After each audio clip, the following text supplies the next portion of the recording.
donc l'heure de commencer ce dernier cours dans ce trajet que nous avons essayé de parcourir ensemble et que je commencerai par résumer brièvement concernant la laïcité, le rapport à la médecine, la spiritualité et le christianisme en particulier dans ce contexte. Qu'est-ce qui lie le christianisme à la laïcité, à la médecine, à la spiritualité? Alors, si je devais résumer une chose, je dirais que le christianisme est bien illustré par la parole de Saint Jean. Au commencement était le Verbe. Et le Verbe était auprès de Dieu, et le Verbe était Dieu.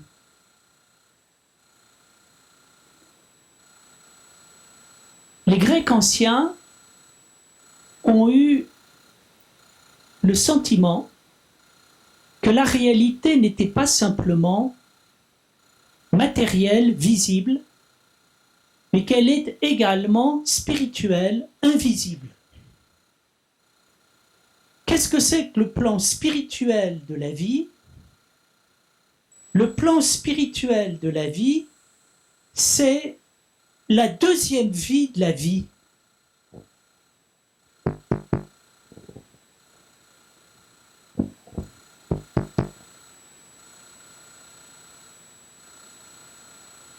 Ça marche? Comment? Ça marche? On entend bien. Bon. C'est la deuxième vie de la vie réfléchie et la vie capable de rentrer dans la représentation, dans la conscience, dans l'esprit.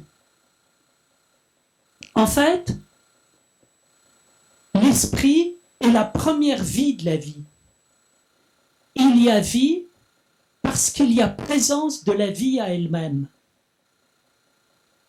Pour nous, la vie matérielle est première et la vie spirituelle est seconde. Quand on rentre dans la logique de la vie spirituelle est première et la vie matérielle est seconde. Il y a vie parce qu'il y a vie de la vie, et la vie de la vie est le fond de la vie. Cette vie de la vie, c'est le nom que saint Augustin donne à Dieu. Au livre 10 des Confessions, il appelle Dieu la vie de la vie. Auparavant, c'est ce que Aristote utilise pour définir Dieu. Il y a une source de vie qui nous fait vivre, que Aristote appelle la cause, ou bien encore la vie avec un V majuscule, et cette vie avec un V majuscule est la vie de la vie, le principe agissant.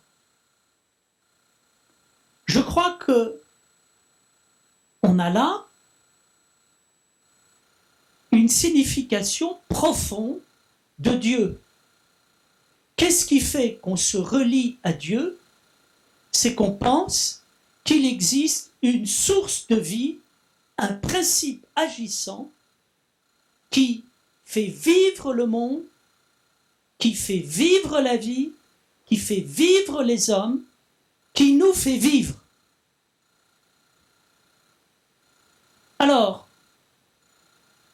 ça, les Grecs anciens païens en ont conscience. Les spiritualités du monde entier en ont conscience.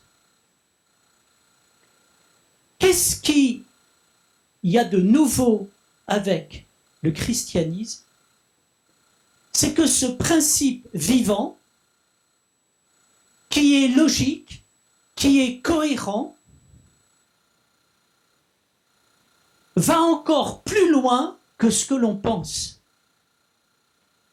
Il n'est pas simplement un principe abstrait, logique. Il est incarné, révélé à travers la dimension de la personne. Qu'est-ce que c'est que la personne?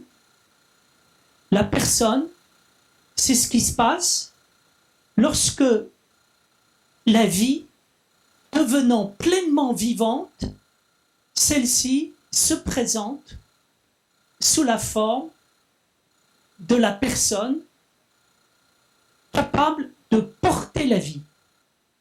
Cette personne ayant un visage, un nom, une parole. Autrement dit, pour dire les choses encore plus profondément, la caractéristique de la vie révélée, c'est que la vie n'est pas simplement quelque chose, mais quelqu'un. Il y a un quelqu'un au fond de toute chose. Il y a, je peux dire que la personne est le comble de l'esprit, de la vie vivante, de la vie spirituelle, et l'expérience la plus bouleversante que l'on puisse faire de la vie, c'est de rencontrer le quelqu'un fondamental qui est à la source de toute chose. Donc, dans l'expérience qui est la nôtre, bien, je dirais qu'il y a 3 temps. Premier temps, il y a le temps de la vie concrète, arriver à vivre, et c'est déjà bien. Deuxièmement, il y a la découverte d'une source de vie plus profonde derrière la vie concrète, le principe agissant. Et là, je m'ouvre à la dimension divine de l'existence. Et ensuite, il y a la révélation de ce principe vivant de l'existence comme étant pas simplement un quelque chose, mais un quelqu'un. Et là, je rentre dans la dimension christique de l'existence, c'est-à-dire du Dieu fait homme. Les romantiques ont eu une très belle vision de ce principe christique. Lorsque le poète romantique a affaire à la nature, il est dans la nature dans un rapport de je à tu. Pour lui, la nature n'est pas simplement un ensemble matériel, la nature a une dimension personnelle, la nature lui parle et provoque dans son cœur des émotions, des inspirations. Il y a également ce dialogue avec l'humanité. Faire l'expérience des hommes, de l'humanité, ça n'est pas simplement faire l'expérience d'une diversité d'individus, c'est faire l'expérience de l'homme à travers les hommes et d'être en relation avec cet homme qui parle. Donc, dans l'expérience qui est la nôtre, l'expérience christique renvoie à l'expérience forte, accomplie, personnelle de l'existence. Il y a une belle expression poétique qui exprime les grands moments d'intimité et d'intensité que nous pouvons avoir avec l'existence. C'est ce qui se passe lorsque nous avons le sentiment de tutoyer l'existence, et l'existence nous tutoie. Nous sommes dans un rapport d'extrême intimité, d'extrême intensité. Nous sommes dans un rapport christique à l'existence. Alors, je crois que cela commande la vision chrétienne de la relation au monde, de la relation aux spiritualités, de la relation à la laïcité, de la relation à la médecine, aux soins. Si l'existence est guidée en profondeur par une source de vie qui n'est pas simplement vivante et agissante, mais qui est personnelle, nous pouvons dire que il vaut la peine de vivre. La vie a du sens. Il n'y a pas rien. Cela veut dire que si je rentre dans la matière, je vais découvrir cette source christique personnelle de la matière. Et c'est l'expérience que, par exemple, un théologien comme Teilhard de Chardin, dans la tradition des grandes visions théologiques de la nature, a faite. Je pense à saint Irénée de Lyon, ou bien encore à saint Grégoire de Nice, ou à Maxime le Confesseur, et à leur vision qu'on peut appeler cosmique. Si je fais l'expérience de l'homme et des hommes, je vais faire l'expérience de cette source christique. Si je fais l'expérience de ma propre existence, je vais découvrir un principe inouï d'existence. Lorsque on est désespéré, on peut être tenté d'avoir une vision tragique et nihiliste de l'existence et considérer qu'il n'y a rien, rien au fond de la matière que la matière, rien au fond de l'homme que des individus dispersés dans une vie absurde à la surface du monde, rien dans la profondeur de moi-même que mon existence passagère est vouée à la mort. Si je rentre à l'inverse dans l'existence, avec une vision christique, je vais découvrir en toute chose, en tout être, en moi-même, le visage inouï de l'existence et faire cette expérience du dialogue des profondeurs où j'ai l'impression que la vie me tutoie et que je tutoie la vie. Alors, cela donne du sens à notre histoire, à ce que nous vivons.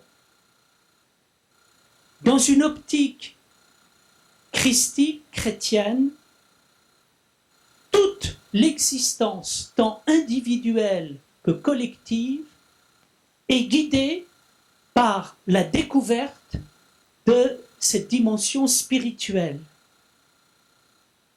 Tout va vers du plus que vivant. Que ce soit Dieu ou que ce soit l'homme, tout va au-delà. En Dieu, cet au-delà se manifeste par la vie trinitaire du Père, source de vie, du Fils, manifestation de la vie, et de l'Esprit, avenir flamboyant de la vie. Cela se manifeste dans l'existence de l'univers, de la vie, de l'homme, de l'histoire. Tout est là en vue d'une mutation, d'une transformation spirituelle, d'un avènement spirituel, de l'avènement de la personne et de son accomplissement. Tout est fait pour la vie, et la vie plus que vivante, la vie accomplie. Alors par là même, c'est ce qui permet de comprendre notre condition terrestre, à savoir que la vie rentre dans la vie pour aller vers quelque chose qui est plus que vivant. Cela donne du sens à notre existence concrète. Cela l'éclaire. Si je regarde notre vie, ma vie, qu'est-ce que je vois? Je vois que je suis envoyé dans la vie et qu'à l'intérieur de cette vie, je grandis à travers le temps et je passe par une série de mutations, de transformations qui peu à peu éclairent, libèrent les profondeurs de l'existence. Bien évidemment, ces mutations ne sont pas simples ni évidentes à vivre. Ce qui se passe, nous sommes des êtres qui avons une difficulté à vivre. Pourquoi? Parce qu'il faut à la fois s'accrocher à la vie et se détacher de la vie. Et nous avons soit du mal à nous accrocher, soit du mal à nous en détacher. Alors, c'est ce qui permet de comprendre notre existence, mais également l'existence de la vie historique. Il en va de la vie historique, sociale et politique comme nous. La vie rentre dans la vie des peuples pour pouvoir en sortir. Et ça, c'est ce qui explique la vie sociale autour de nous. La vie sociale est une libération, un accouchement au niveau de la personne collective, tout comme notre vie est un accouchement au niveau de la vie individuelle. Quand j'ai parlé de la laïcité, j'ai dit qu'il y avait une laïcité chrétienne. Pourquoi? Parce qu'il y a un temps du peuple, un temps de l'action, un temps du monde, un temps de la vie concrète, et puis il y a un temps divin du recueillement, de la rentrée en soi, de la mise en place de soi vis-à-vis de l'ineffable, du Père. Et les deux sont nécessaires. Il est nécessaire d'aller dans la vie concrète pour aller dans la vie transcendante. Et il est nécessaire d'aller dans la vie transcendante pour aller dans la vie concrète. La vie est la vie parce que non seulement elle est réelle, mais elle est plus que réelle. Et les deux sont nécessaires pour comprendre l'existence. Donc, pas de séparation entre la vie du monde et la vie transcendante, mais pas de confusion également. Articulation de ces deux moments avec chacun leur spécificité et leur temps propre. Cela donne du sens aux soins, c'est-à-dire au fait de faire grandir les semences qui sont dans l'existence et de leur permettre de croître. Et on peut rappeler ici ce que Hannah Arendt dit dans La crise de la culture, lorsque, revenant aux sources de ce qu'elle appelle la culture, elle rappelle que la religion, l'agriculture et la culture ont la même racine, colérée en latin. Autrement dit, le soin est à la base de l'existence et ce qui permet à celle-ci de croître et de s'accomplir. On peut lier le soin avec l'attention et la vertu de religion qui consiste à faire religieusement les choses.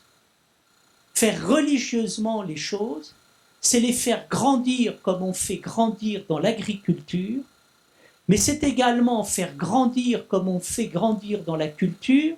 En fait, agriculture, culture et religion résument bien les trois processus de croissance qui sont les nôtres, le processus matériel, le processus personnel et le processus transcendant.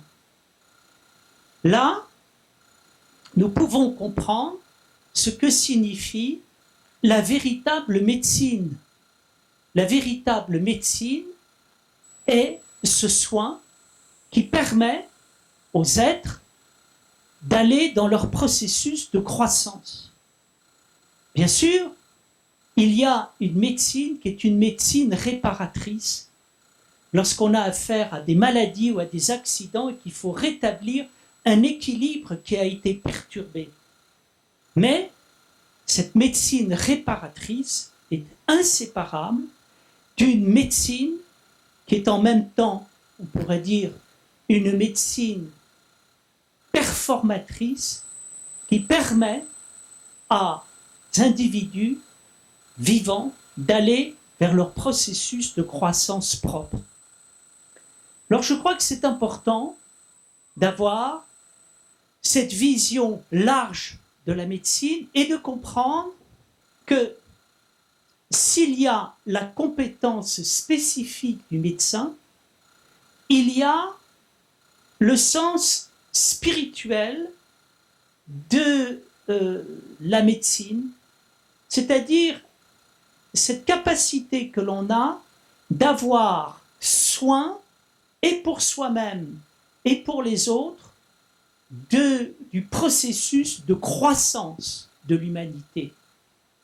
Quoique c'est là où nous pouvons être soignants les uns pour les autres quand nous les aidons tout en nous aidant nous-mêmes à aller dans notre processus de croissance.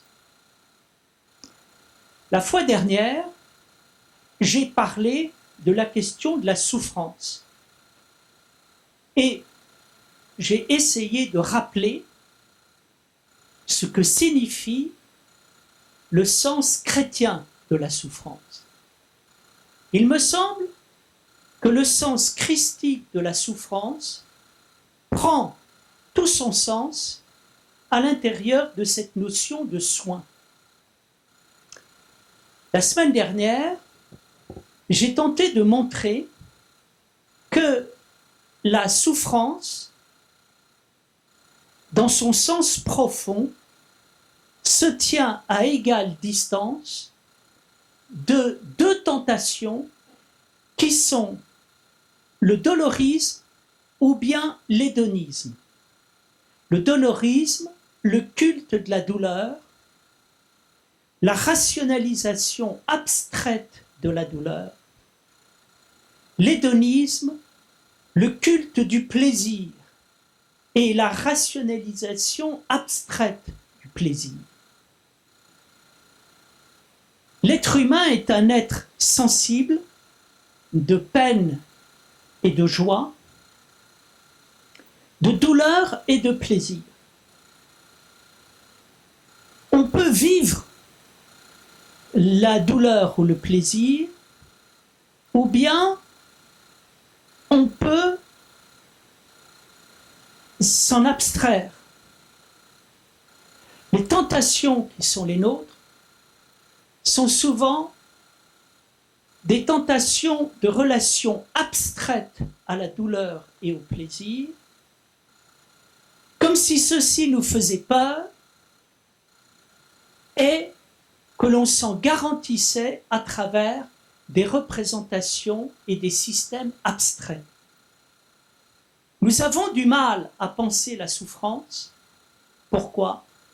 Parce que nous sommes marqués par le dolorisme ou bien par l'hédonisme.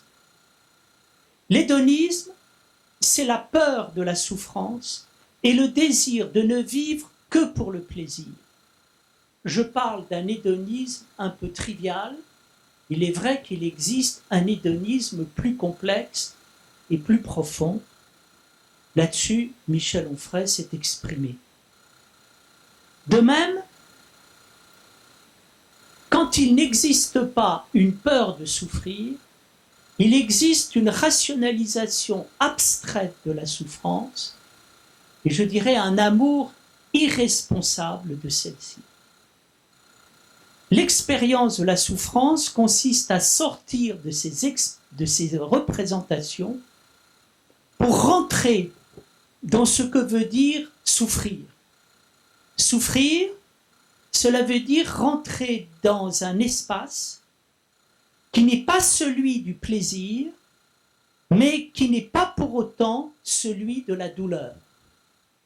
Et faire l'expérience d'une vie qui ne vit pas forcément sous le régime du plaisir. Là, on fait l'expérience de trois choses qui sont étonnantes. La première, c'est le fait de subir. La deuxième, c'est le fait d'attendre. Et la troisième, c'est le fait de supporter. Et dans cette expérience, quand on la fait, on fait l'expérience du oui à l'existence et de la force, de la profondeur que cela peut générer. Qu'est-ce que c'est que l'expérience de la souffrance? L'expérience de la souffrance, c'est l'expérience du oui à la vie, un oui impossible, difficile, révoltant au départ, et ensuite stupéfiant, étonnant quand on l'a fait. Qu'est-ce qui fait que nous souffrons? C'est que nous sommes confrontés à une vie qui nous paraît invivable et que, confrontés à cette vie qui nous paraît invivable, lui disant oui et la supportant, nous découvrons tout d'un coup un potentiel de vie que nous ne soupçonnions pas. Je crois que les exemples abondent de personnes racontant comment, confrontées à un certain nombre de difficultés et ayant fait l'expérience de la douleur, celles-ci ont transformé leur vie le jour où, acceptant de vivre cette vie douloureuse, elles ont trouvé dans cette acceptation des forces, une énergie, une inspiration, un souffle créateur qu'elles ne pensaient pas pouvoir découvrir. Alors, ça, si vous voulez, c'est effectivement l'expérience singulière. Alors, pour nous, quand nous entendons parler de la souffrance, quand nous parlons de la souffrance, nous entendons par souffrance l'extrême douleur, et en confondant la souffrance avec l'extrême douleur, bien, nous sommes dans une impasse. Cette impasse, c'est quoi? C'est de savoir qu'est-ce que nous pouvons faire lorsque la souffrance est pensée pour nous sous la forme de l'extrême douleur. Lorsque la souffrance est pensée sous la forme de l'extrême douleur, bien, forcément,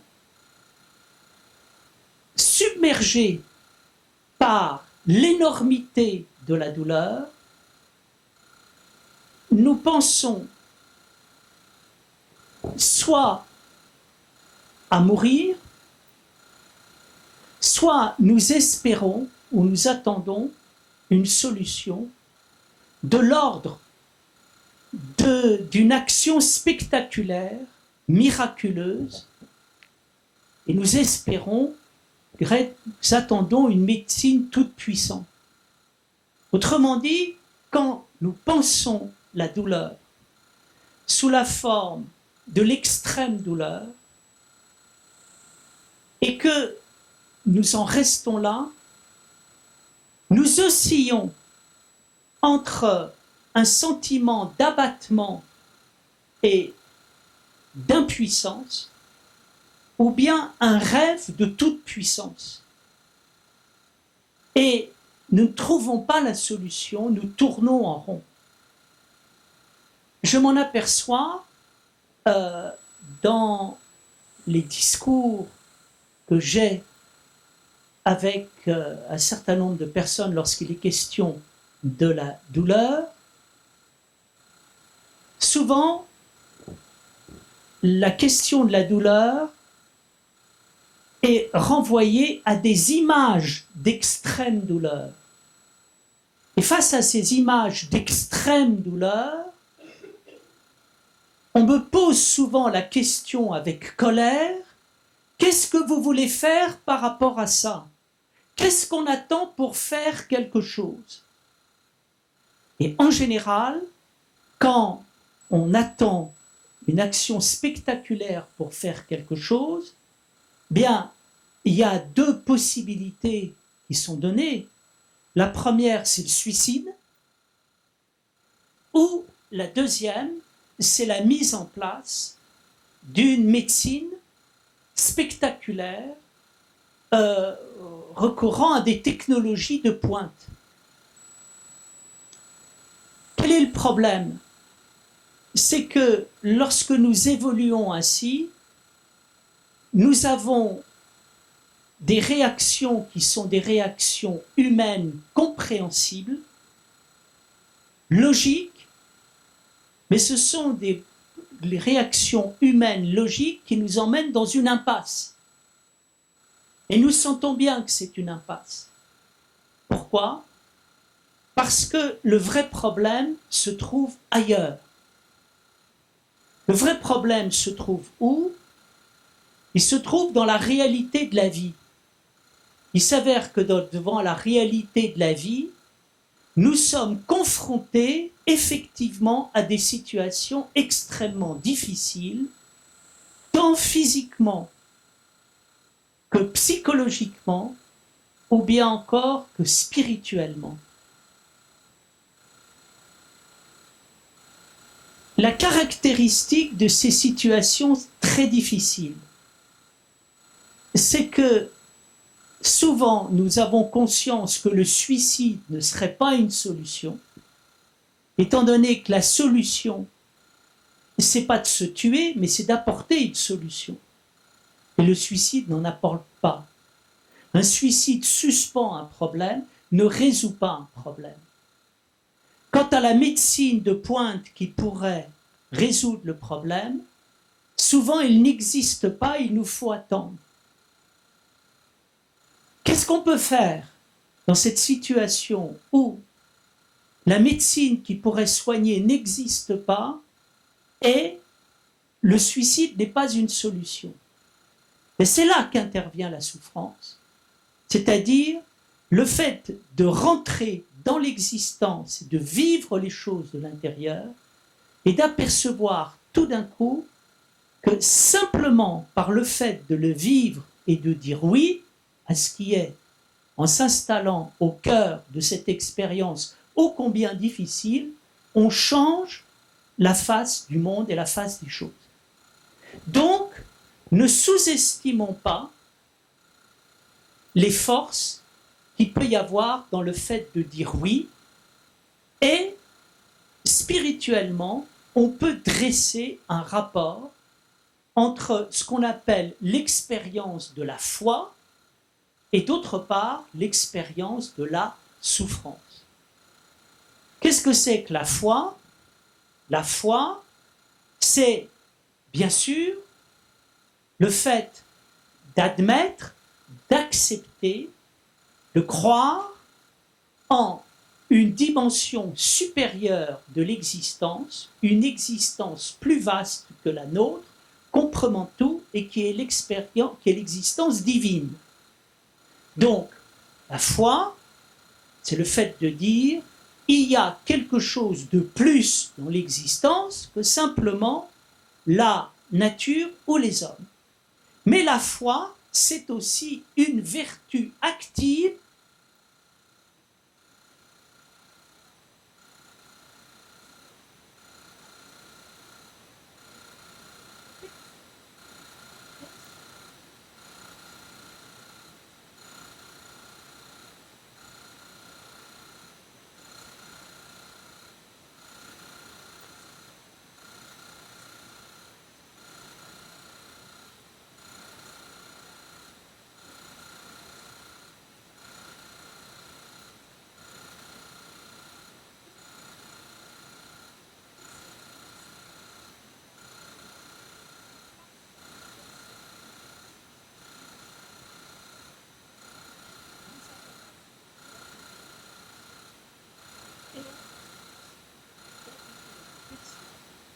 nous rentrons en relation avec une dimension supérieure de la vie.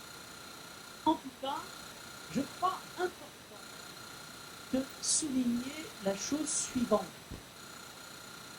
Ce que peut apporter le christianisme à la société, au monde, en matière médicale et en matière de soins, mais en matière également de vie sociale et sociétale, c'est de rappeler que avoir la foi, y croire, persévérer, et même admettre l'idée que les choses vont beaucoup plus loin qu'on ne le pense dans l'existence, est un trésor, et qu'on aurait tort de ne pas se référer à ce trésor, et que, en particulier, dans le cas de la souffrance physique, morale, de la douleur morale, physique, morale ou spirituelle, mais c'est quelque chose qui sauve.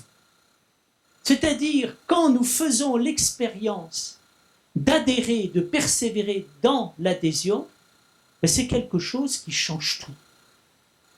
Bien. Alors, aujourd'hui, nous allons aborder la question de la mort. Avant d'aborder la question de la mort, je voudrais préciser une chose qui peut être d'une grande utilité en ce qui concerne l'abord des questions que nous nous posons. Brièvement, je voudrais redire ce que j'ai expliqué ce matin à mes élèves en Hippocagne à propos de la pensée d'Aristote. En leur parlant d'Aristote, je leur ai dit trois choses. Je leur ai dit toute la pensée d'Aristote est fondée sur la notion de cause, et cette cause, c'est une vision du monde qui permet d'arriver à une rationalité du monde. Mais c'est également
cela permet de comprendre pourquoi Aristote a pensé les choses à travers la notion de cause et la notion de finalité.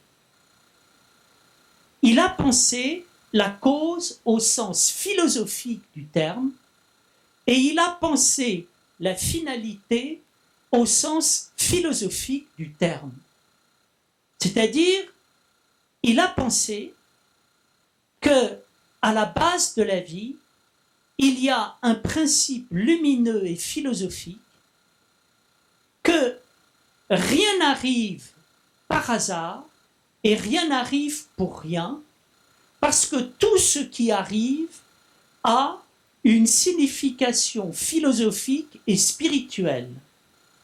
Aujourd'hui, dans la modernité, la notion de cause a été rejetée et la notion de finalité l'est également. Hume, au XVIIIe siècle, a totalement déconstruit la notion de causalité en pensant qu'il était absurde de supposer une cause à l'origine du monde. Que lorsque nous parlons d'une cause à propos d'un phénomène, nous projetons toujours sur ce phénomène nos systèmes d'explication, mais cette cause existe davantage dans notre imagination que dans la réalité. Deuxièmement, Spinoza a déconstruit la notion de finalité en expliquant qu'il était absurde de penser que la vie était gouvernée par un but.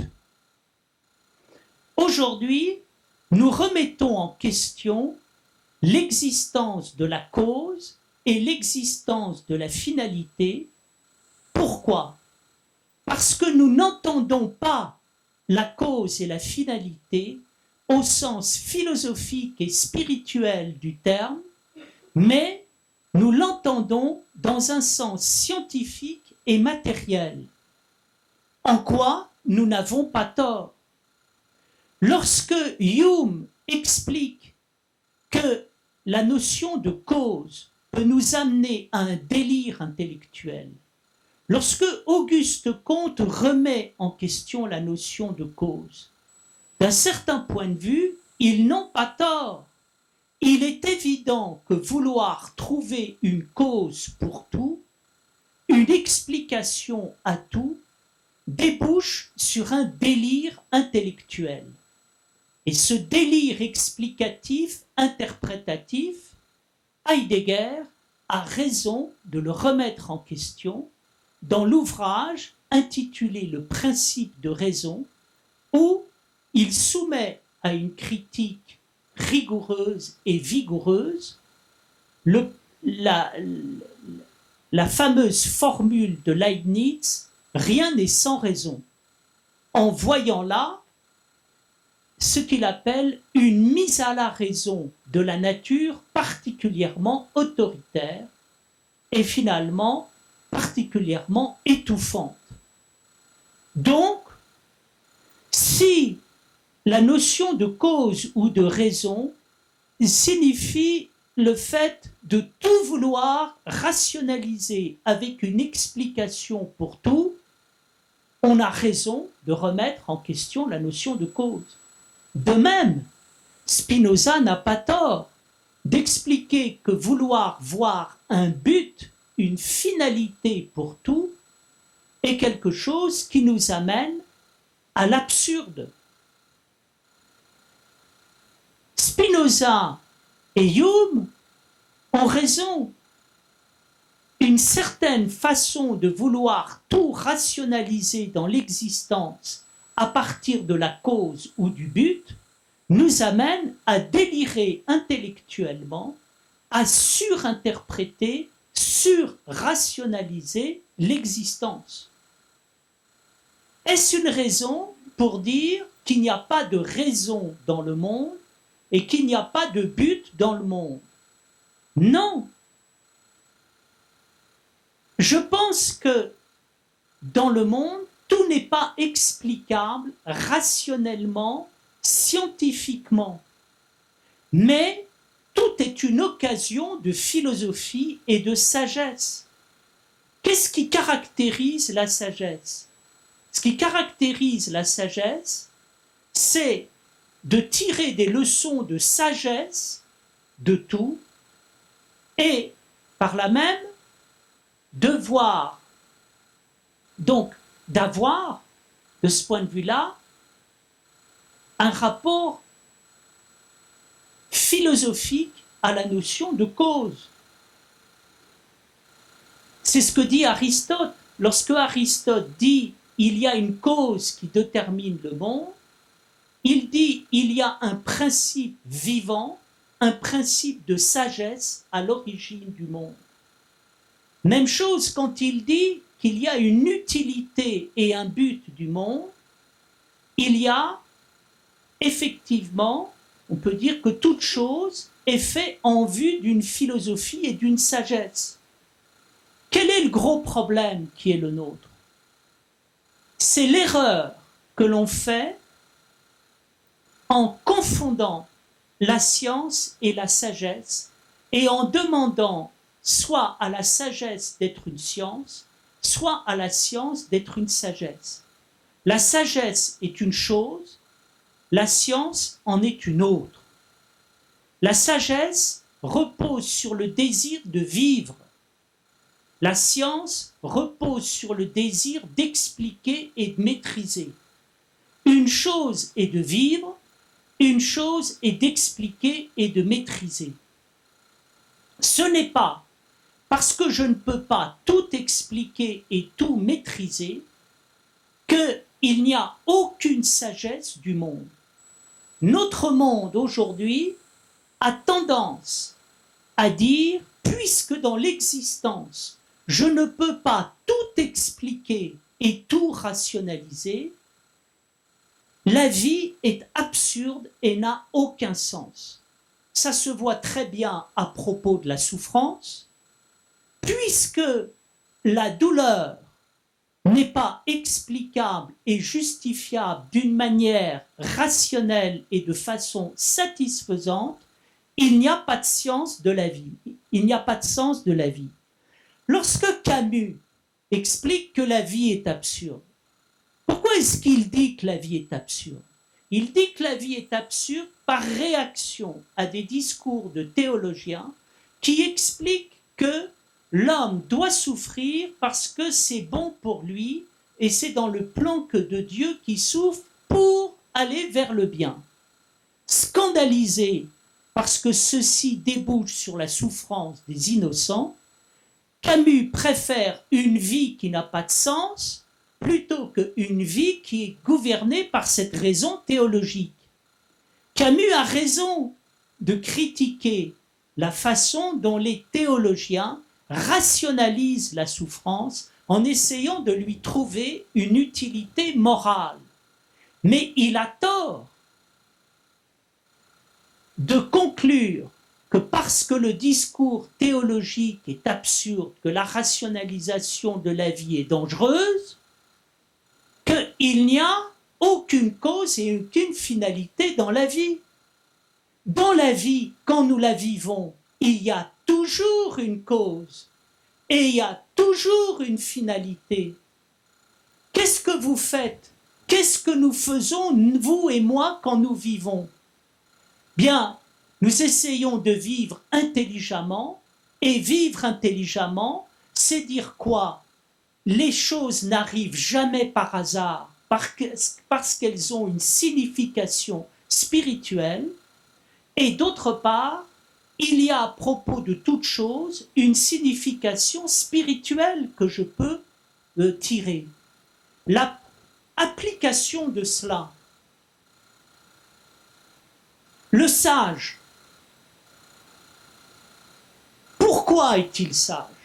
Il est sage, premièrement, parce qu'il désire savoir et qu'il a du plaisir à savoir, et qu'il se réjouit de pouvoir trouver à propos des phénomènes la bonne explication et la bonne utilité. Mais le sage, c'est aussi quelqu'un qui se réjouit de ne pas forcément comprendre et de ne pas forcément expliquer, et de ne pas également trouver une utilité pour toute chose. Et en acceptant donc l'ignorance, et en disant quoi? L'ignorance est également une source d'enrichissement, et d'autre part, l'absence de but et d'utilité est une source d'enrichissement. C'est-à-dire que pour le sage, la vie est toujours sage. Et pourquoi elle est toujours sage? Parce qu'elle est toujours vivante, elle m'apporte toujours quelque chose, même dans l'ignorance. Ça veut dire quoi? Ben, ça veut dire que la souffrance peut avoir du sens philosophique sans qu'elle ait forcément une explication rationnelle. Et je crois que c'est ainsi que les anciens l'ont vécu. Les anciens disaient, voilà, je ne sais pas très bien pourquoi il m'arrive telle maladie. Je ne sais pas très bien pourquoi la mort existe, pourquoi cette mort est arrivée à ce moment-là. Mais ce n'est pas parce que la souffrance arrive, ce n'est pas parce que la mort arrive que la vie est pour autant dépourvue de beauté, que la vie s'arrête de vivre. Et nous disons quoi? Ben voilà, dans la vie, j'ai traversé des difficultés, mais j'ai appris à l'égard de j'ai appris des choses de ces difficultés. Et d'autre part, j'ai traversé des deuils, mais les deuils que j'ai traversés dans la vie ont fait également partie de la vie. Et là, nous comprenons quoi? Nous comprenons ce que Aristote dit très bien dans les parties des animaux, quand il explique que la nature n'a rien fait en vain. Ça veut dire quoi cette phrase? Ça veut dire la nature n'a jamais rien fait sans beauté, sans harmonie et sans équilibre. Et c'est quoi? Dans la nature, bien, ce qui est beau, c'est la lumière, mais ce qui est beau, c'est également l'obscurité. Ce qui est beau, c'est ce que je comprends. Ce qui est beau, c'est aussi ce que je ne comprends pas. Et nous dirons que la caractéristique de la sagesse, c'est de pouvoir demeurer sage en toutes circonstances. Est-ce que c'est impossible à vivre? Je ne le crois pas. Je pense que c'est ce que vous faites, ce que nous faisons. Comment vous avez réagi face aux difficultés de l'existence? Ben vous avez dit, cette difficulté, on va la traverser. Et parce que vous avez voulu la traverser, vous l'avez traversée. Et pourquoi vous avez essayé de la traverser? Parce que vous êtes dit, de toute façon, je vais en tirer quelque chose d'une manière ou d'une autre pour moi-même. Et je vais en tirer une leçon pour moi-même. C'est ce que vous faites, c'est ce que nous faisons tous. Donc, quelle est la caractéristique de la sagesse? C'est de pouvoir tirer une leçon de vie aussi bien du sensé que de l'insensé, aussi bien de la raison que de ce qui n'a pas de raison. Alors ça me permet de comprendre une chose, c'est que nous avons fait il y a deux erreurs. Il y a l'erreur du philosophe qui veut tout expliquer sous prétexte d'être sage. Il y a l'erreur du théologien qui veut tout expliquer sous prétexte d'être sage. Et là, il n'est pas sage, il n'est pas théologien, mais il usurpe la position du savant.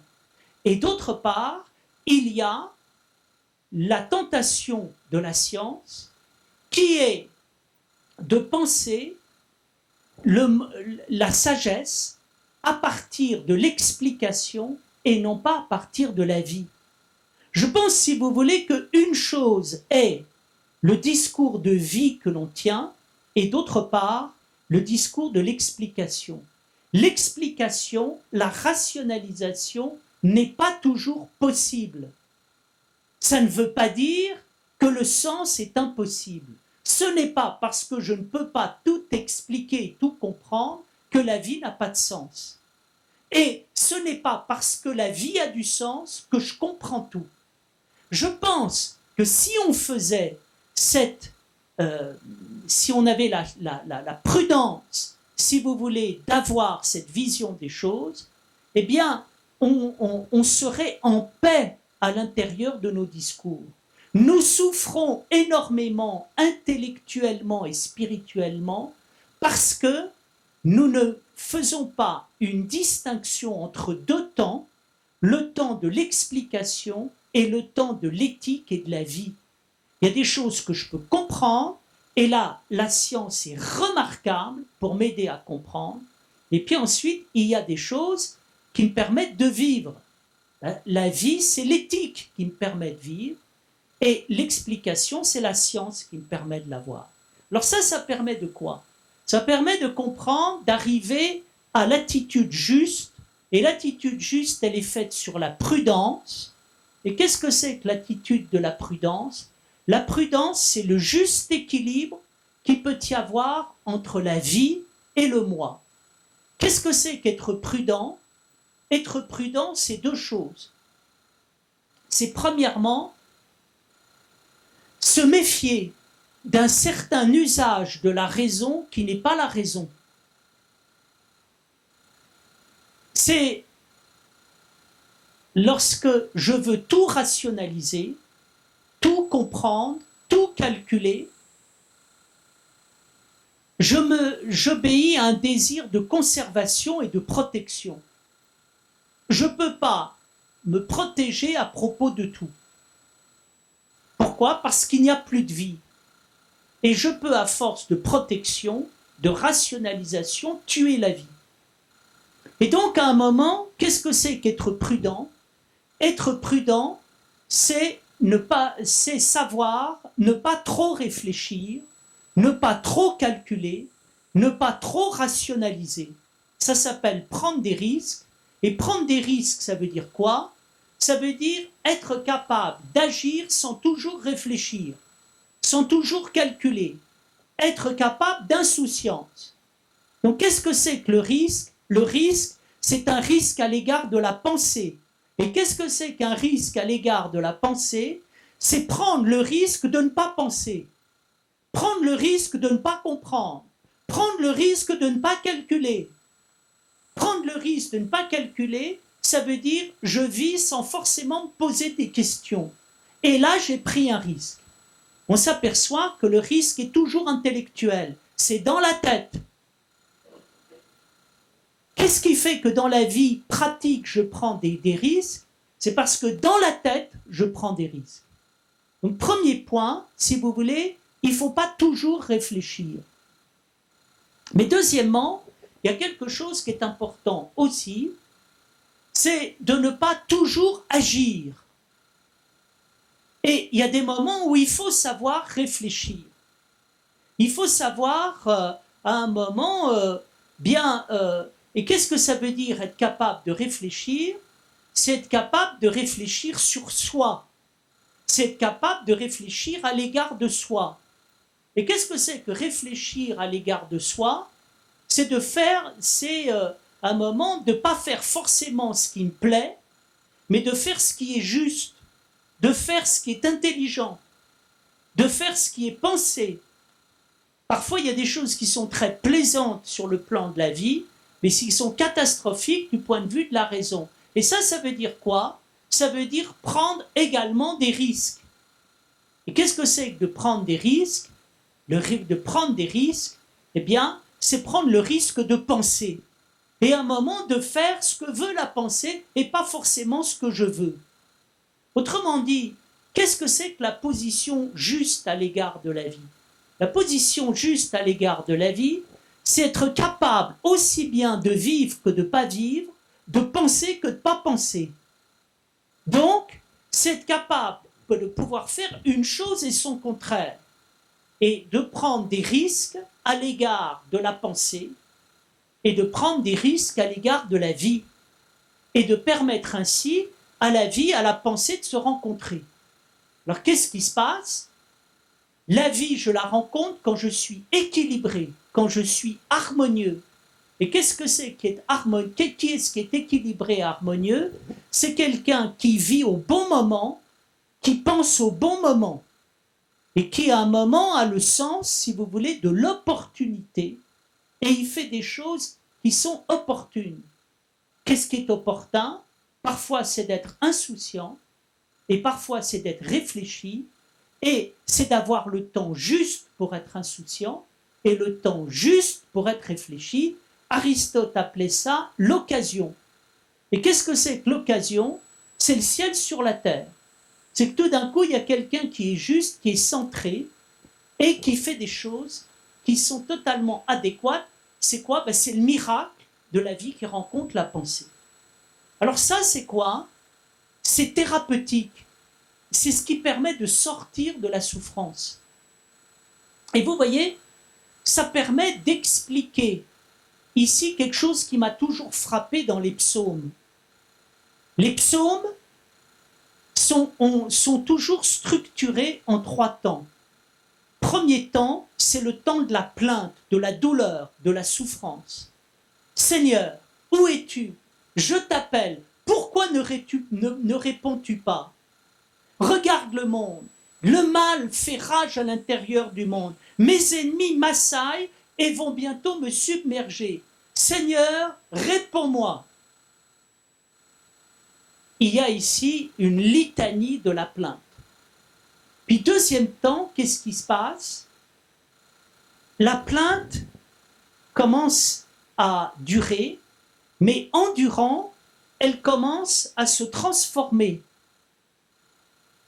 À l'occasion de la plainte, le psalmiste commence à parler de la vie, du monde, des montagnes, des forêts, des animaux. Et qu'est-ce qui se passe?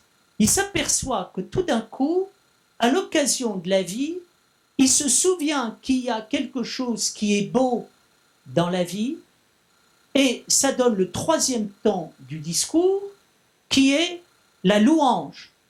Et cette louange se termine souvent par cette parole: que tes œuvres sont grandes, Seigneur, tu as tout fait avec sagesse. Nous avons à faire quoi ici? Nous avons affaire à ce qui se passe quand on passe de la souffrance à la sortie de la souffrance. C'est-à-dire, le psalmiste fait trois choses justes. Première chose juste, il reconnaît l'existence de la douleur. Il reconnaît l'existence du mal. Et c'est le côté intéressant de la plainte. Il n'est pas dans la dénégation. Il n'est pas en train de dire je ne souffre pas, et il n'est pas en train de dire le monde va bien. Le monde va mal et je souffre. Et je suis malade. Et nous apercevons quoi? Que c'est très important de reconnaître que le monde souffre, que ça ne va pas, et qu'on est malade à cause de l'existence de la souffrance et du mal dans le monde.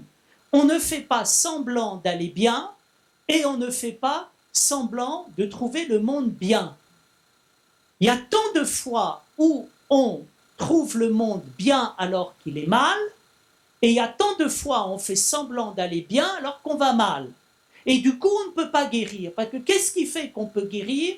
Pour guérir, il faut oser dire qu'on va mal, et il faut oser avoir mal, et il faut oser de dire je subis, et il faut oser dire je suis esclave. Et je crois qu'il y a ici quelque chose d'important et qui donne du sens à ce qu'on appelle la plainte juive ou bien encore la plainte chrétienne. On a toujours dit le christianisme, c'est la religion de la culpabilité. Ben, c'est pas vrai. Le christianisme et le judaïsme, c'est la religion de la vérité, mais parfois, il a pu y avoir un usage, un détournement malin de la plainte vers la culpabilité. Et fondamentalement, qu'est-ce que dit le christianisme et le judaïsme et les prophètes? Il faut oser dire quand ça va mal que ça va mal. Et il faut arrêter d'appeler le mal le bien. Et ça a été très bien rappelé par René Girard lorsqu'il dit la caractéristique du christianisme, c'est d'être une désoccultation des mécanismes de violence en appelant un innocent et un coupable, et en arrêtant de dire que les innocents sont coupables et que les coupables sont innocents, parce que ça, c'est le mythe par lequel la violence tente à se faire passer pour du sacré et à se légitimer. Donc il faut sortir du mensonge. Et la caractéristique du psalmiste, c'est que le psalmiste, eh bien, il dit la vérité et il est dans un processus thérapeutique.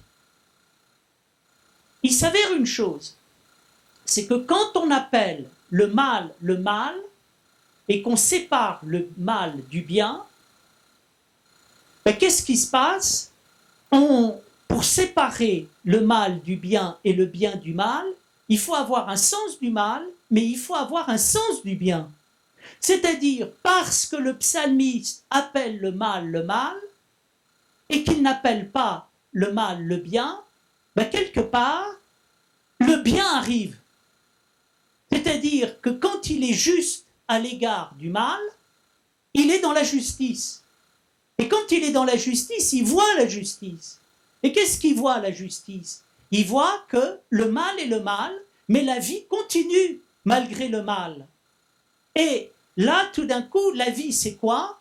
C'est les forêts, c'est les oiseaux, c'est les animaux, c'est le ciel, c'est la terre, c'est la beauté. Et ça amène donc ce qu'on peut appeler un travail d'anamnèse, de mémoire du bien. Et ce travail d'anamnèse et de mémoire du bien, il débouche sur quoi? Il débouche sur la louange. Et cette parole magnifique, que tes œuvres sont grandes, Seigneur, tu as tout fait avec sagesse. Alors pourquoi est-ce que... qu'est-ce que ça veut dire que tes œuvres sont grandes? Mais ça veut dire que, en fait, le monde est sauvé. Le monde est sauvé, pourquoi? Parce que il y a le mal, mais mystérieusement, le mal n'arrive pas à éviter le mal n'arrive pas à éviter. Donc, qu'est-ce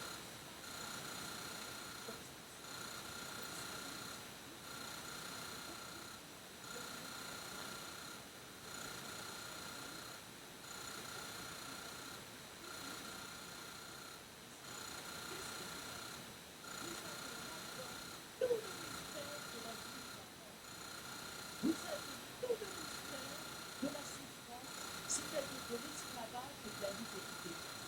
La question de la vie et de la mort, la question de l'esclavage et de la liberté, c'est la même. Qu'est-ce que le Christ et les prophètes viennent faire? Ils viennent libérer l'humanité pour pouvoir permettre à celle-ci de s'accomplir. Libérer l'humanité, ça veut dire à l'humanité, rentrer dans l'humanité, vous allez transfigurer l'humanité et la condition de l'homme. Et qu'est-ce qui se passe? C'est la même chose.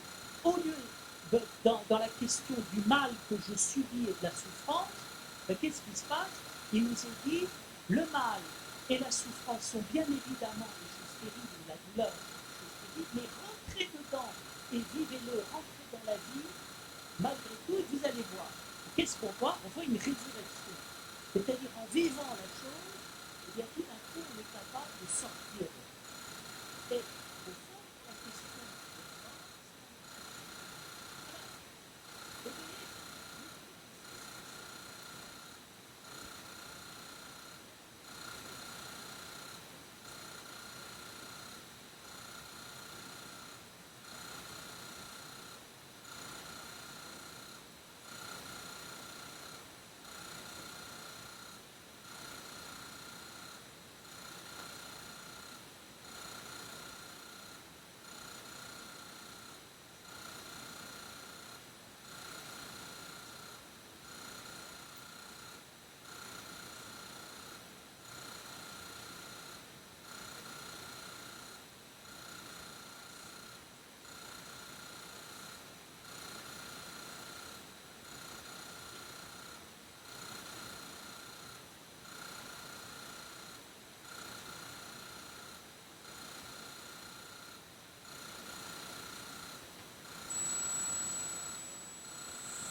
Premier discours, Épicure, la mort n'est rien.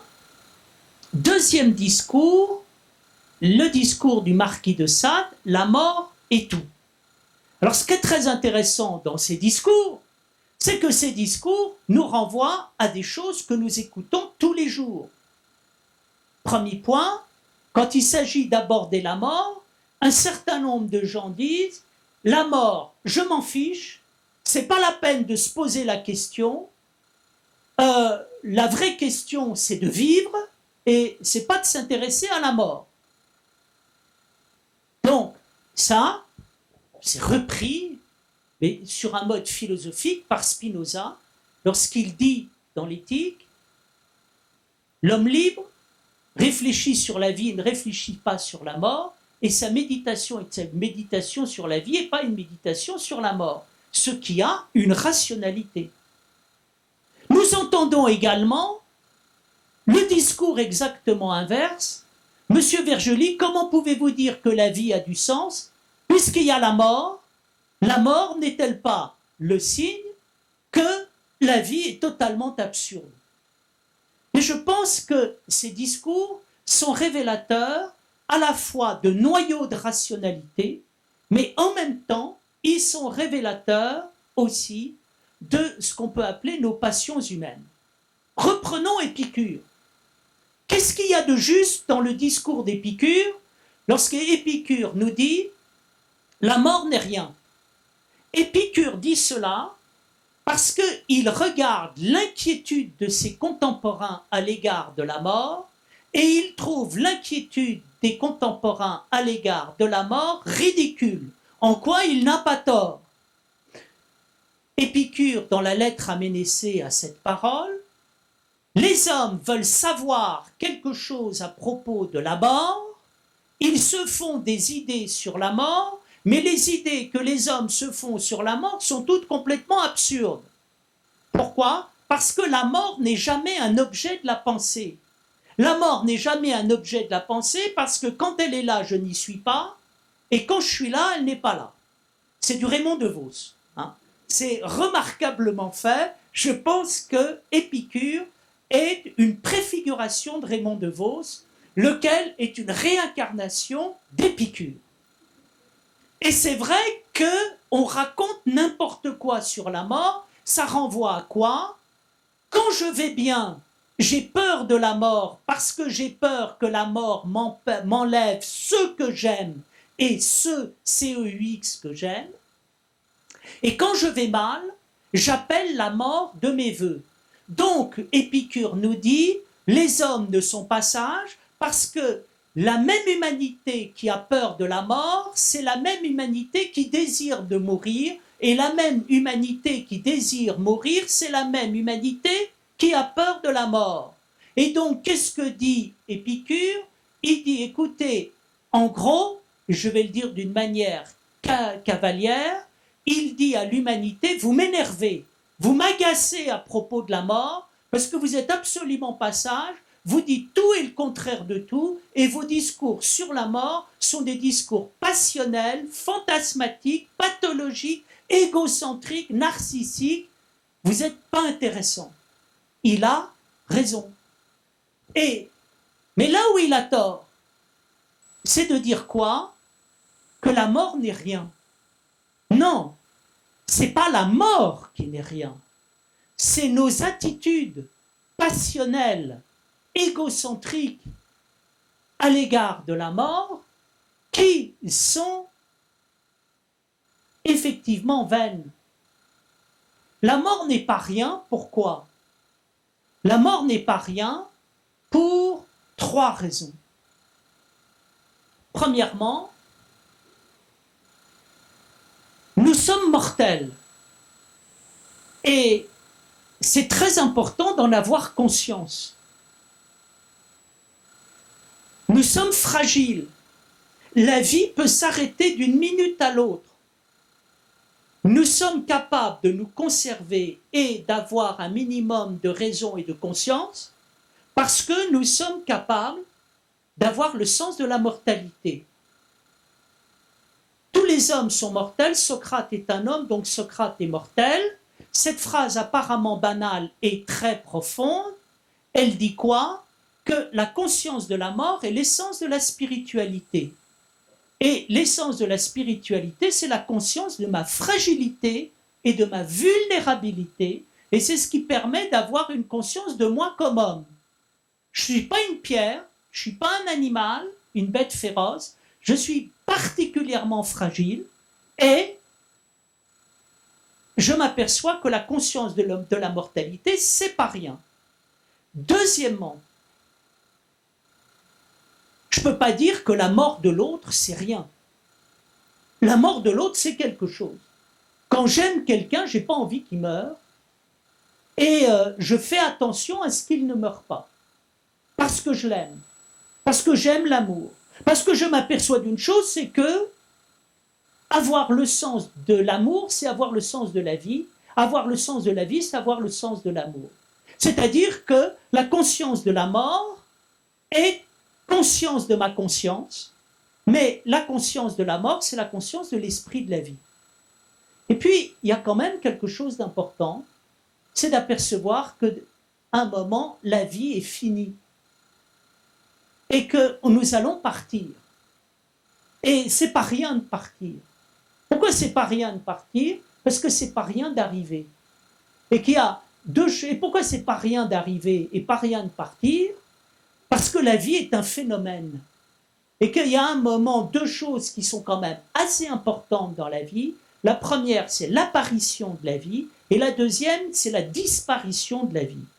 Et il y a quelque chose dans les deux cas qui nous lie à la vie, c'est que la vie, c'est énorme, c'est immense. Alors il y a deux moments magnifiques, il y a deux moments immenses de la vie. Le premier est magnifique, c'est l'apparition de la vie, c'est une merveille. Quand je vois un petit bébé, je me dis c'est des passagers de l'infini. Ils viennent de là avec des yeux qui viennent d'ailleurs, et c'est tout à fait extraordinaire. C'est des petits bonzes, vous savez, avec des yeux pleins de sagesse et de lumière qui vous regardent très étonnés. Et c'est assez étonnant. C'est une certaine image de l'infini qu'on a dans les yeux des tout petits bébés.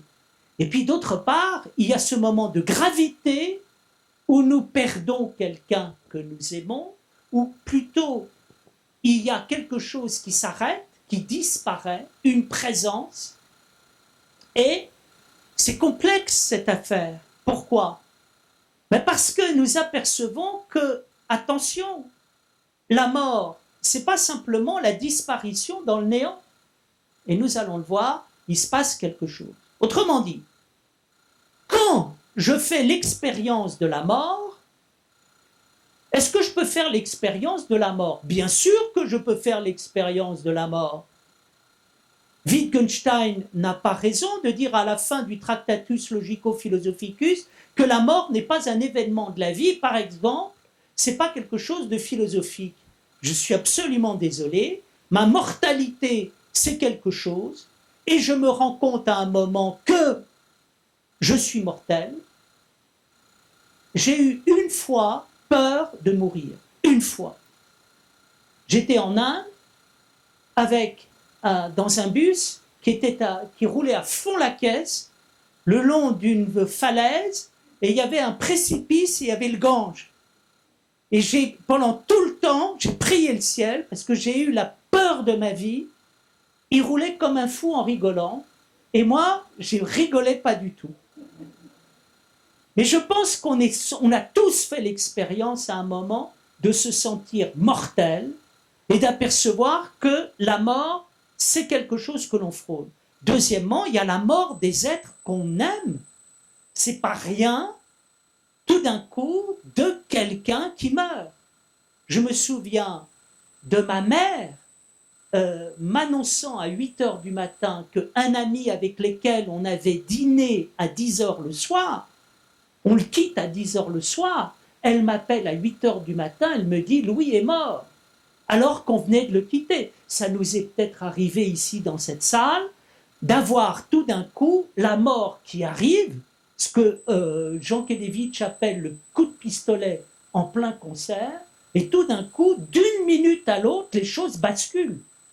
Et là, croyez-moi, et vous le savez, chacun a ses expériences, tout le monde a vécu la brutalité de la mort. Ne dites pas que c'est rien et ne dites pas que la disparition c'est rien. Et c'est là où je ne suis pas d'accord avec Épicure, parce que lorsque Épicure dit que la mort n'est rien, bien, la mort n'est rien pour un atome, la mort n'est rien pour une pierre, mais la mort est quelque chose pour un être vivant et pour lui-même, mais également dans sa relation aux autres.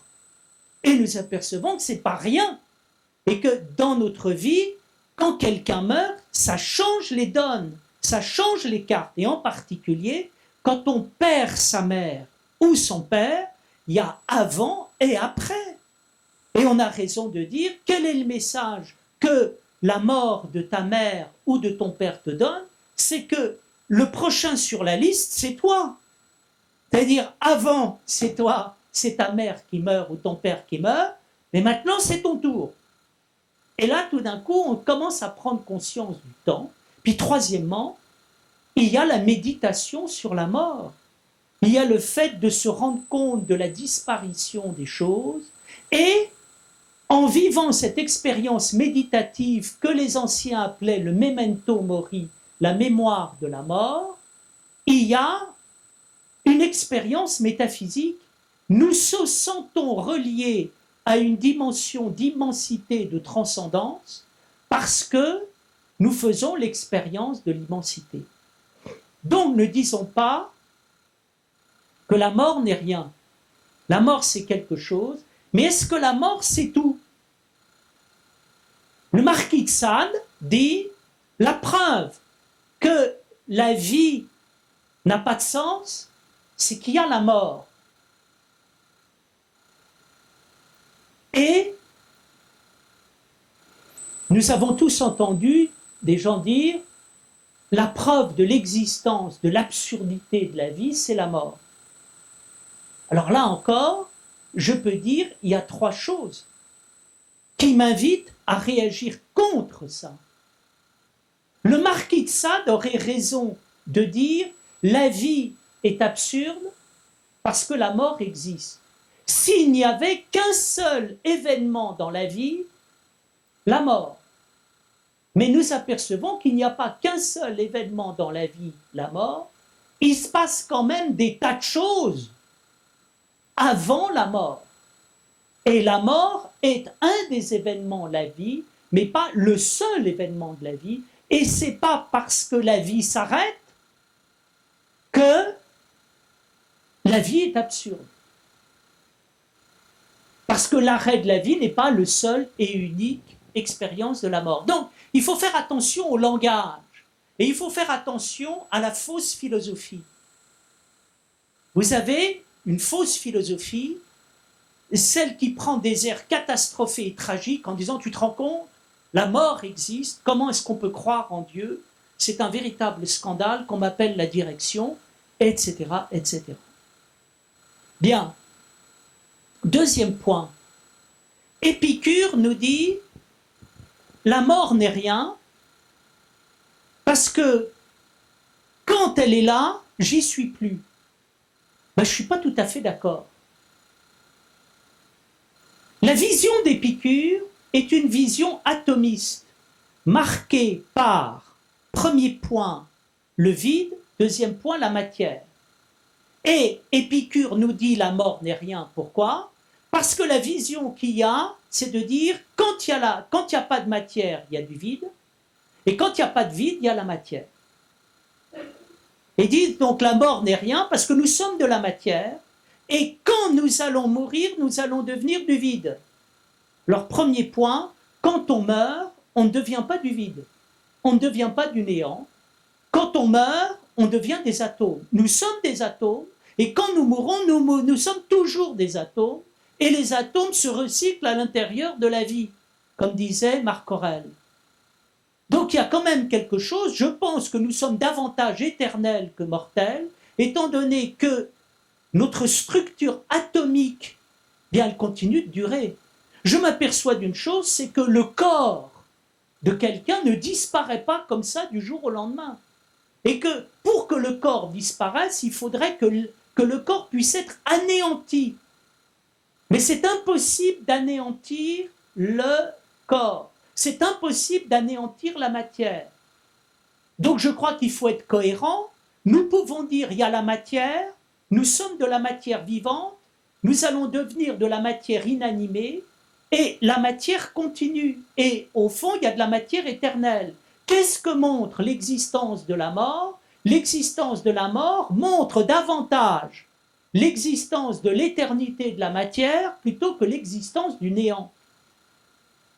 Et troisième point, quand je prends dans l'expérience humaine l'expérience de la mort, je m'aperçois que lorsque quelqu'un meurt, c'est aussi curieux que ça puisse paraître, c'est là que les choses commencent. Ne disons pas que dans la mort il ne se passe rien, qu'on disparaît et qu'on laisse aucune trace. C'est pas vrai. Nous apercevons que la mort est l'occasion du commencement d'une série de choses. Je l'ai compris simplement en regardant l'art. Il y a quelque chose qui est très important dans l'art. En peinture, c'est le cadre. Et dans un roman, c'est l'épaisseur du livre. L'épaisseur du livre et le cadre, ça renvoie à la limite. Et la limite, ça renvoie au mot fin. Un tableau peut être regardé parce qu'il n'a pas des kilomètres parce qu'il ne mesure pas des kilomètres. Si un tableau mesurait des kilomètres et n'avait aucun cadre, je ne pourrais pas le regarder. Un livre peut être lu parce qu'il n'a pas des millions de pages. S'il y avait des millions de pages, il ne pourrait pas être lu. Aujourd'hui, on est affolé dès qu'un roman dépasse 300 pages. Ne parlons pas de quelques romans à 700 ou 800 pages, c'est à peu près tout ce qu'on peut ingurgiter. Bien. Pourquoi? Parce que nous ne supportons pas des choses qui seraient interminables. Un concert ne peut pas durer des jours et des mois. Nous apercevons quoi? Que tout ce qui se transmet passe par la mort. Et que lorsque quelque chose finit, sur le plan de l'objet, quelque chose commence sur le plan de la relation. C'est-à-dire que l'objet tableau est obligé de finir pour commencer à vivre comme relation. Mais ce qui est vrai sur la vie des objets d'art, c'est aussi vrai sur la vie spirituelle et la vie de l'humanité. Imaginez une chose, que personne ne soit mort depuis le premier homme. On serait tous morts. Pourquoi? Parce qu'il y aurait tellement de vivants sur la terre que les vivants mangeraient tout et ne pourraient pas permettre aux vivants de vivre. Qu'est-ce qui permet à la vie de vivre? C'est qu'il y a des gens qui ont la politesse et l'élégance de mourir. Et en quelque sorte, c'est très mal élevé de ne pas mourir. Et c'est très bien élevé et généreux de mourir. Aristote dit, il n'y a pas plus égoïste que celui qui veut vivre interminablement. Il est en train d'empêcher la vie des autres. À un moment, il faut quitter le monde. On ne peut pas indéfiniment rester dans ce monde. Imaginez que le Christ ne soit pas mort. Le christianisme n'existerait pas. Et puis la pensée du Christ n'existerait pas, la théologie n'existerait pas. Pourquoi? Parce qu'on pourrait toujours rajouter quelque chose. Pour qu'on puisse connaître la signification d'une vie ou d'une pensée, il faut quelque part que celui qui la porte disparaisse. Alors, je crois une chose, c'est que l'expérience de la mort nous met en face de la relation entre les vivants et les morts, et entre le visible et l'invisible. Et nous apercevons quoi? Quand nous mourrons, nous rentrons dans la communauté invisible de l'humanité et nous apercevons que nous faisons vivre l'humanité d'une autre manière. On fait vivre l'humanité en vivant et en participant à la vie de l'humanité, mais en mourant, on fait également quelque chose pour l'humanité. La mort est une œuvre. La mort n'est pas du tout une absence d'œuvre. La mort est une manière d'œuvrer invisiblement dans l'humanité. Il y a cette magnifique parole du Christ qui dit « Il faut que je parte, car autrement l'Esprit ne pourra pas faire son œuvre. » Le Christ, pardonnez-moi, cette vision cavalière a, entre guillemets, tout à fait raison, bien évidemment qu'il a raison. Mais cette parole est une parole révélatrice, lumineuse du souffle spirituel dans lequel on vit. Donc, Épicure nous dit la mort n'est rien. Je ne suis pas tout à fait d'accord. La mort n'est pas rien. La mort, c'est l'entrée dans l'invisible, c'est l'entrée dans la communauté invisible de l'humanité, et nous apercevons que la mort fait vivre la vie autant que la vie fait vivre la vie. Alors, ça permet de comprendre quoi? Ça permet de comprendre la notion juste de résurrection qui est au cœur de la vie chrétienne et qui est au cœur du sens de la vie du Christ. Le Christ est ressuscité. Et comme dit saint Paul dans l'Épître aux Corinthiens, si le Christ n'est pas ressuscité des morts, notre foi est vaine. Alors, pour justifier et expliquer la résurrection, saint Paul utilise deux images. Non, il utilise une image et il utilise une parole. La parole qu'il utilise est de dire la résurrection existe parce que nous le disons. Et deuxièmement, il dit l'image, c'est l'image de la graine et de l'arbre. C'est l'image de l'enfant et de l'adulte. La résurrection existe parce que nous le disons. Ça veut dire quoi? Ça veut dire qu'il y a des choses qui ne peuvent être dites que si elles existent. Et on ne peut pas dire qu'elles n'existent pas. Vous savez, lorsque le Christ meurt sur la croix, au départ, le centurion qui est à la base de la croix, avec les patients qui sont là, l'insulte en disant « Si tu es le Fils de Dieu, descends de ta croix. » Et tout le monde dit « C'est pas possible qu'il soit le Fils de Dieu et qu'il soit sur la croix. » Parce que quand on est le Fils de Dieu, on est tout puissant et on n'est pas crucifié. Et puis quelques heures plus tard, après que le Christ ait rendu son dernier souffle vers le Père, et que tout d'un coup la terre tremble et que le ciel se déchaîne, le centurion dit « Il était vraiment le Fils de Dieu ». Qu'est-ce qu'il a compris? Il y a des choses qui ne s'inventent pas. Un Dieu qui meurt, ça ne s'invente pas. Voilà, c'est pas possible, ça défie l'imagination. Bien, il en va la même chose. La résurrection, ça ne s'invente pas. Pourquoi ça ne s'invente pas? Parce que la résurrection, ça veut dire je vis, je meurs et je revis. Qu'est-ce que ça veut dire je revis? Ça veut dire je suis capable de vivre tout, et la vie et la mort. Je ne me dispense de rien. Or, ça, c'est quoi? C'est l'avenir. C'est la pensée du futur. C'est la clé de la vie. C'est-à-dire, parler de la résurrection, c'est de nous mettre devant la totalité de la réalité. La résurrection, ça ne nous parle pas d'un prodige, c'est pas un tour de magie, c'est pas un magicien qui fait sortir un lapin de son chapeau, et non pas un chapeau de son lapin, mais c'est quelque chose, parler de la résurrection, c'est la même chose que de parler de la réalité. La réalité, ça veut dire quoi? C'est le totalement vivant. Et le totalement vivant, c'est ce qui se passe quand on vit et quand on meurt.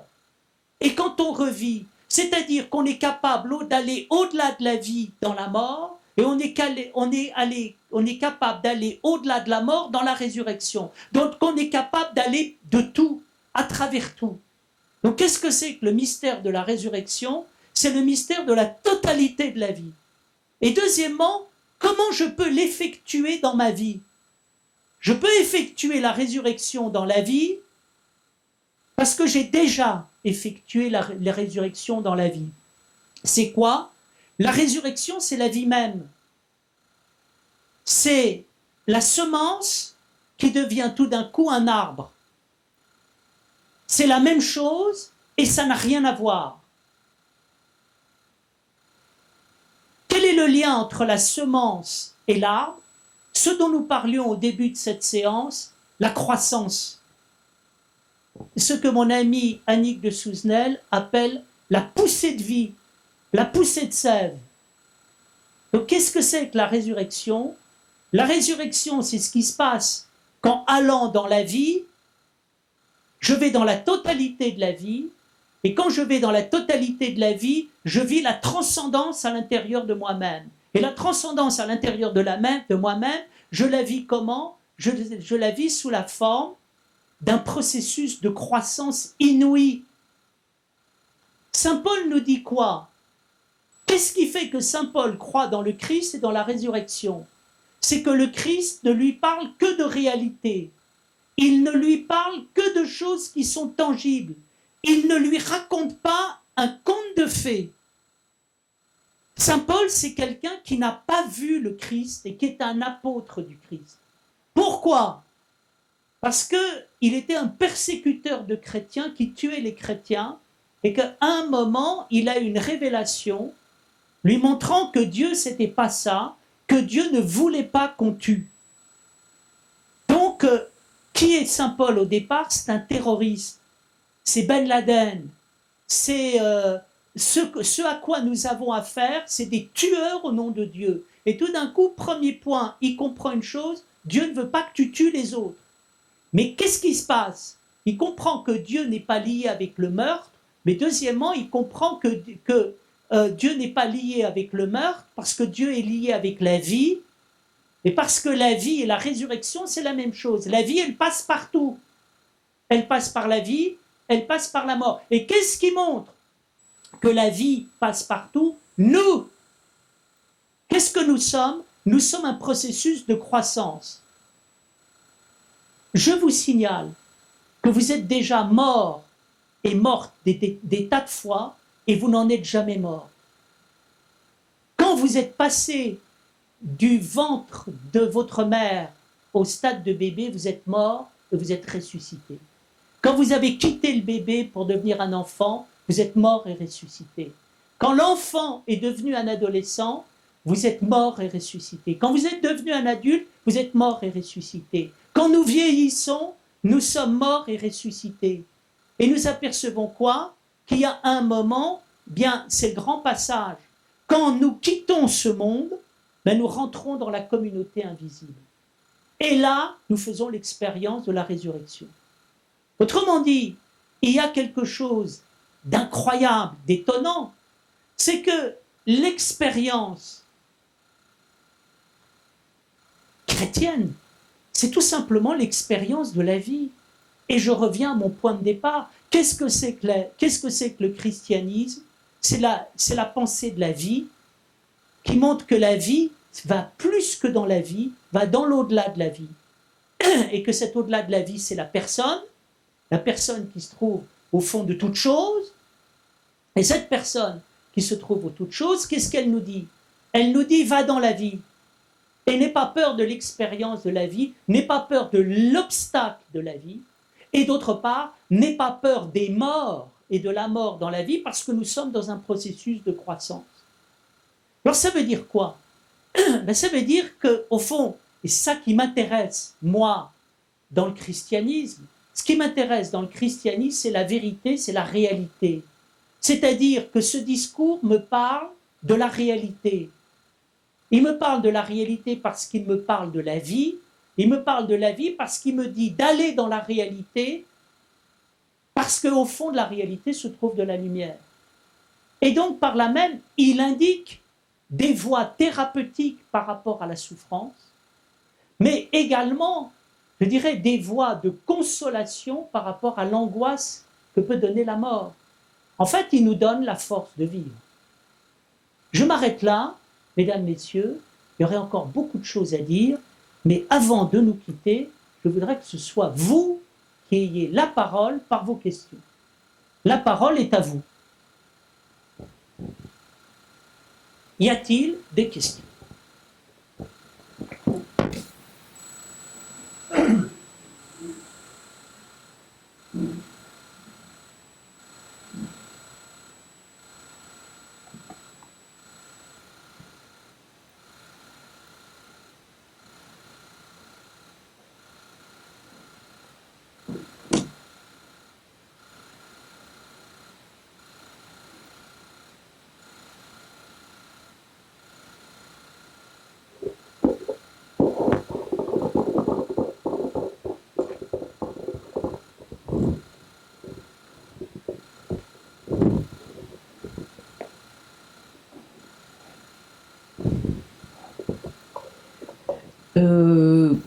S'il marche. Oui. Ah bon. Vous voulez un micro? Non. Ah voilà, vous avez mis. Ah bon. Merci. À partir du moment où effectivement la mort fait partie de la vie, je m'interroge sur les théories actuelles ou futures, à vrai dire on n'en sait rien, du transhumanisme, qui dit qu'en fait la mort est un échec et qu'on se doit absolument au contraire de parfaire les capacités de l'homme pour éviter justement, pour contourner cet échec. Alors j'aimerais, moi je suis très dubitative et très sceptique au niveau de la réflexion que cela implique, en dehors des moyens financiers gigantesques qui sont mis à disposition de ce processus. Et je voudrais savoir en fait ce que vous en pensez, parce que pour moi c'est absolument pas une théorie philosophique, c'est vraiment le contraire absolu, puisque ça part d'une négation et d'un échec. J'abonde dans votre réaction et je m'intéresse beaucoup à cette question. Alors pour la petite histoire, j'ai écrit un livre qui s'appelle La tentation de l'homme-dieu, et j'ai écrit ce livre, entre autres, parce qu'un jour, le 24 décembre 2014, j'achète Paris Match et je découvre dans Paris Match qu'un médecin italien a décidé, quand un malade a la tête qui va bien et le corps qui ne va pas du tout, de couper la tête et de la greffer sur un corps qui va bien. Et il dit, c'est la porte ouverte à l'homme éternel. Ça m'a tellement sidéré que je me suis dit, il y a urgence. Qu'est-ce que c'est que cette idée de supprimer la mort? Puis j'ai mis ça en connexion avec des tas de choses.